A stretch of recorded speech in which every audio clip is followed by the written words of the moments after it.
Hey there YouTube, today we are going to be doing a review that is going to be kind of different. It's a light review. Nitecore P10GT tactical kit. Nitecore, they make flashlights for the tactical people. So kind of what it comes with, just to let you know, it comes with a mount that can just mount to a rail system. You can mount it. It comes with a pressure pad, battery, and that such. This is just kind of the first test, and I'm going to let you know about it. Now, kind of, it can put out to about 900 lumens. Now, kind of why I got it, honestly, was to try it. I still am a Surefire fan, to be honest, and that is what it is. But I wanted to give something a little, you know, on the budget side a try, just so then that way I can review it and let you know what I think about it. Now, the mount, as you see, it is an interesting mount. I still haven't figured out, to be honest. It looks like that it says it uses an Allen wrench, but to kind of mount it and install it. However, I have found that you really need to Loctite these 4 screws. You really need to get some Loctite on that, because this thing will get loose. Like, you should always Loctite your stuff, just to let you know. I did not, because again, I'm going to be swapping stuff in and out to try. So for me personally, that is why I didn't Loctite it. I'm sure if you did, it would be good. Now, kind of the mount itself, I kind of feel that, I mean, it's pretty solid. Let's see, I've ran it through a class already, and that's kind of why this is the part 1 of the review on this. Just to let you know, it comes with a little pressure pad switch, which it has this excess stuff. I do not like this, but for $100, I am really not complaining. You can find these over at Amazon. You can find them for about $100, $150. You can get one that is brighter than this, obviously. I went with this one just because I wanted to try it, and work gave me a $100 Amazon gift card, and I'm like, so what am I going to do with this, since I never buy off Amazon usually? So there you go. Let's see, so kind of some features on it. You can either get this with, it comes with 2 different kind of battery backs. So kind of when you get it, it has different O-rings. It comes with 2 batteries. The type it uses are these little common guys, which are the CR123As. Now, so it comes with a little back little strap that if you didn't want to use the pressure switch, you can put this on and just use it that way. Also comes with a little carry thing on it. Bunch of different kind of O-rings and clips if you wanted to clip this on a front sight of an like an AR front sight. If you wanted to kind of go that route and clip it on, it has that option. I have not tested this on it. Currently I'm rocking the pressure switch to test it. So kind of the pressure switch, it's got a couple different modes. You know, it's got kind of a focus where we'll kind of focus in on one spot. The second one kind of throws it, so it will kind of give you a wider area of coverage.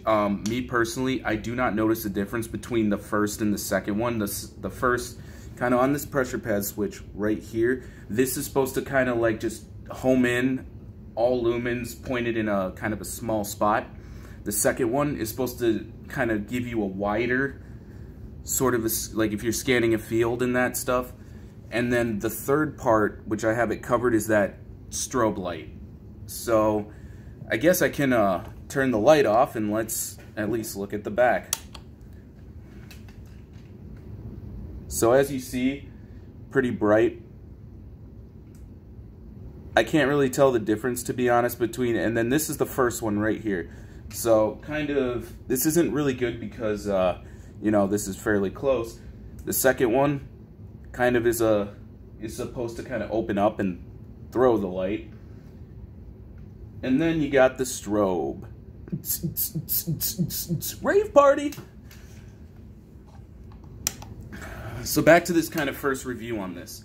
So kind of my thoughts on it. So far, it's holding up. I've ran it through a class. This has been on my AR for about let me see. This has been on one of my ARs that I'm currently testing this upper. But this has been on my AR for about 700 rounds now. I have more rounds, obviously, on the AR.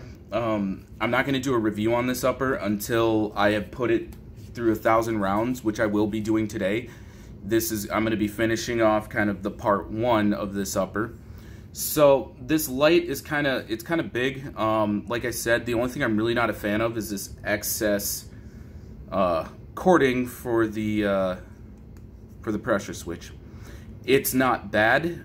It's just kind of why I don't like it is when you run it through a class, if you're running this through the bush, if you're going to be hunting hogs with it, this will snag on trees. I have had this snag when I've taken some classes and I ran it through, but that was really my only gripe, was kind of the snagging. So I started putting, honestly, women's hair ties on here to kind of hold this down. I can use electrical tape.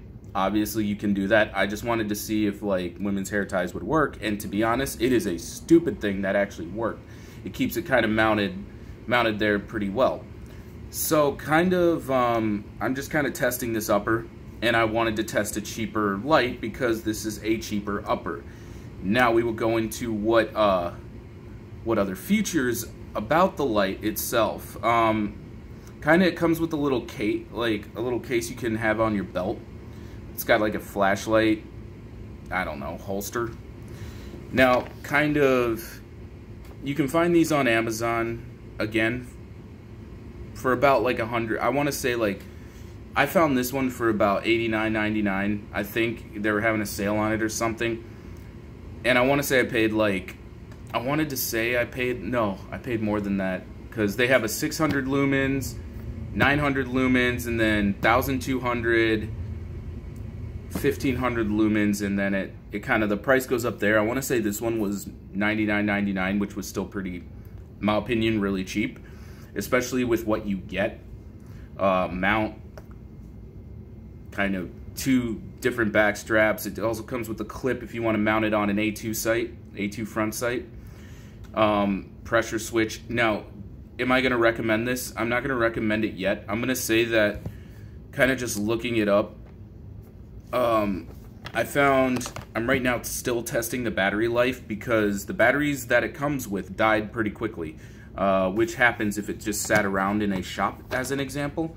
So I'm right now putting it the battery life to give you kind of the more accurate of kind of how long it will last, at least for me. And I'm doing this based on the average shooter. I'm not doing this for, like, you know, I'm going to be leaving it on all night to see kind of what happens. I'm going to just be kind of testing this once in a blue moon. The main thing I want to see is durability. Again, I have slammed this on the ground, so, and it seems to be okay. Like when you're going from prone to standing up, when you're diving with your rifle. I have done it with this. I have not found the mount itself to be weak. I found it pretty sturdy, a little heavy, but mostly my gripe with this is going to be these screws in here like to strip. So make sure you're using the right Allen wrench for it, because it will strip. And even then, even if you're using the right one, they will strip. That is my gripe against the mount, is I kind of find found them to be very, very cheap. At least the screws. Now, you can always get new screws. The mount itself, it seems fine, but the screws that they have in it is it strips really easy, and I don't understand why. Now, I'm just going to point it, and I'm going to blind you. Check it out.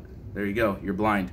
So, kind of looking at it from the front, I haven't had an issue. If you're wondering how I keep my light, you know, when the powder kind of comes out the barrel, and you're wondering how I keep this, I usually put a little bit of CLP on this and then just wipe it off. I haven't had really any issues with that, and I've dropped this. I definitely have dropped it.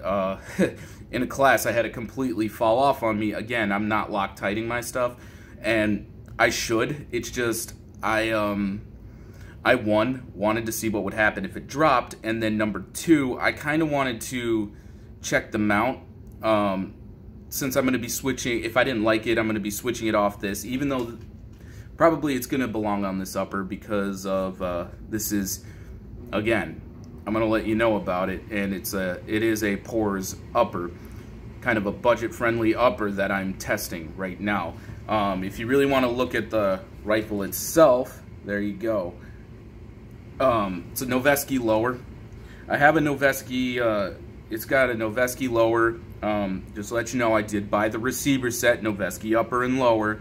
I do have that. It's just I'm testing this upper right now. And I'm also kind of testing this optic, this Holosun. Kind of a budget option, the HS403C.